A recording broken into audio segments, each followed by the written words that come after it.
ओम नमः शिवाय। श्री सद्गुरुनाथ महाराज की जय। परमपूज्य गुरुदेवता श्री कलावती माता की जय। जय राधे कृष्ण, जय गोपाल कृष्ण, श्री गुरुदेव दत्त। ओम नमः शिवाय। तर आजचा जो अनुभव आहे ना, तुम्हाला खरं सांगते मी, आई प्रत्येक क्षणाला आपल्यासोबत आहेत.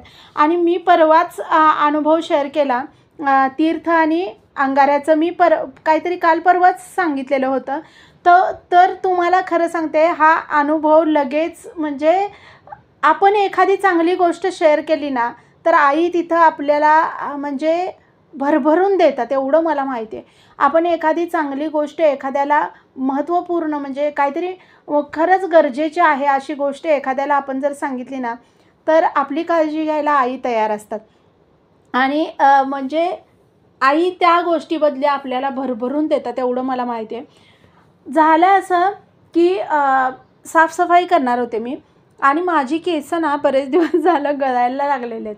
तर मी काही पण असू दे, म्हणजे कुठलाही अवयव असू दे, ते सवय लागून गेलेली आहे की तीर्थ अंगारा घ्यायचं आणि लावायचं.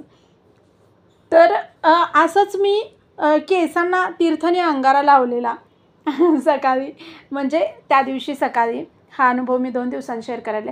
तर त्या दिवशी सकाळी मी तीर्थ म्हणजे मी आता रोजच लावले, बरेच दिवस झालं तीर्थ अंगारा मिक्स करून थोडं थोडं हे करता, केसांना थोडंसं लावता.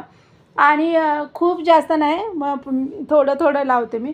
आणि एकदम माझ्या हातनं ते अंगाऱ्याचं हे अंगाऱ्याचं नाही, सॉरी, तीर्थाचं सांडलं. आणि आपल्याला माहिती आहे तीर्थ आपल्यासाठी किती पवित्र आहे. आणि आईंच्या मंदिरात सुद्धा तीर्थ इकडं तिकडं हे करू देत नाहीत. जेवढं लागेल तेवढं घेऊन हे करायचं, सांडायचं नसतं. का तर ते आपल्यासाठी अमृत आहे. तर तीर्थ असं एकदम माझ्या हातनं चुकून हे झाल्यानंतर मला एवढं हे झालं. आता हातानं पुसून हात का धुवायचा म्हणून मी काय केलं, तसंच मी परत केसांना पुसलं.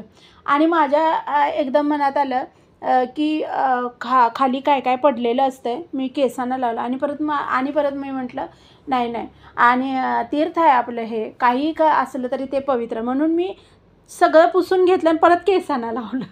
असं केलं मी. आणि साफसफाई करायला आले आणि सगळं जाळ्या जळमटं काढली. आणि वरती मी काय केलं, म्हणजे वरती चढले बेडवर आणि बेडवरून हे करायला लागले होते. मग बेडच्या तिथं माझ्या टेबल पण आहे.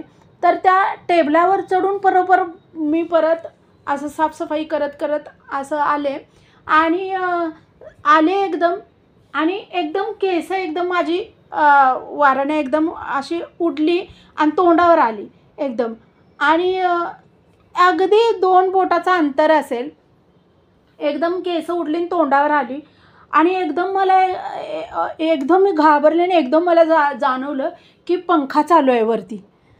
ती केस उडल्यानंतर मला, नाहीतर मी एवढ्या वेळ म्हणजे कडेनं साफसाफ करत मी मध्ये अशी 2-3 बोटाचं अंतर असेल एवढ्या मागं मी यायला लागले होते. तोपर्यंत एकदम केस वाऱ्यानं उडून तोंडावर आल्यावर मग माझ्या लक्षात आलं की पंखा चालू आहे. नाहीतर माझं गेलंच असतं. म्हणजे मला इतकं हे वाटलं, आणि केसांमुळं मला त्या केसांना एकदम हवा लागून ते केस चेहऱ्यावर आल्यावर मग मला एकदम जाणवलं, बापरे, म्हटलं पंखा चालू आहे आणि मी हे केलं.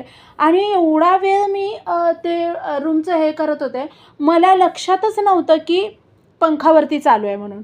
आणि एकदम माझ्या छातीचं एवढं धस्स झालं, म्हटलं माझं डोकंच गेलं असतं म्हटलं आता कामातून. पण आईनी म्हटलं तीर्थ वगैरे लावलेलं आहे मगाशीच, म्हणजे एक क्षणाचा आपण म्हणतोय ना, ज्यावेळेला श्रद्धेनं आपण एखादी गोष्ट करायला लागतोय ना, तर तिथं फटाफट अनुभव त्या पद्धतीनं आपल्याला अनुभव यायला लागतात. फक्त श्रद्धा पण आपली डळमळीत जरी असलं तरी गुरु साथ देतात.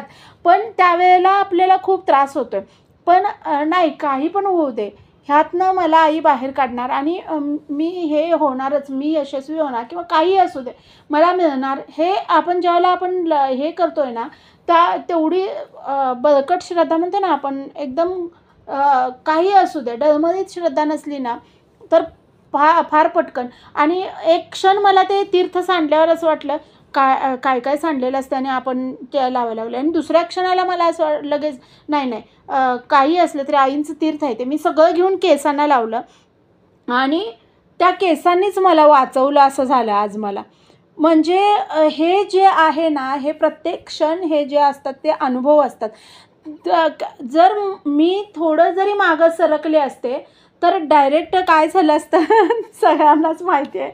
आणि मला म्हणजे इतकं एकदम जोरात घाबरले. मी एवढ्या जोरात घाबरून खाली बसले एकदम.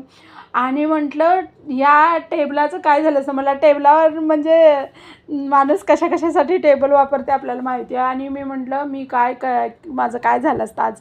आणि हे घडल्यानंतर म्हणजे असं वाटलं पटकन उठावं आधी आणि ते झाडू-बिडू टाकावं आणि आईंच्या जाऊन पाया पडावं आणि मी तसंच केलं. जाऊन पाया पडले आणि म्हटलं, "आई, मी आज तीर्थ एवढं लावलंय केसांना, त्या केसांनी मला वाचवलं आज." तर अशा गोष्टी क्षणाक्षणाला घडतात आणि आपल्याला अनुभव येतात. तर व्हिडिओ आवडला तर like, share and subscribe. Shri Sadgurunath Maharaj की जय. परमपूज्य गुरुदेवता श्री कलावती माता की जय. जय राधे कृष्ण, जय गोपाल कृष्ण, श्री गुरुदेव दत्त. ओम नमः शिवाय.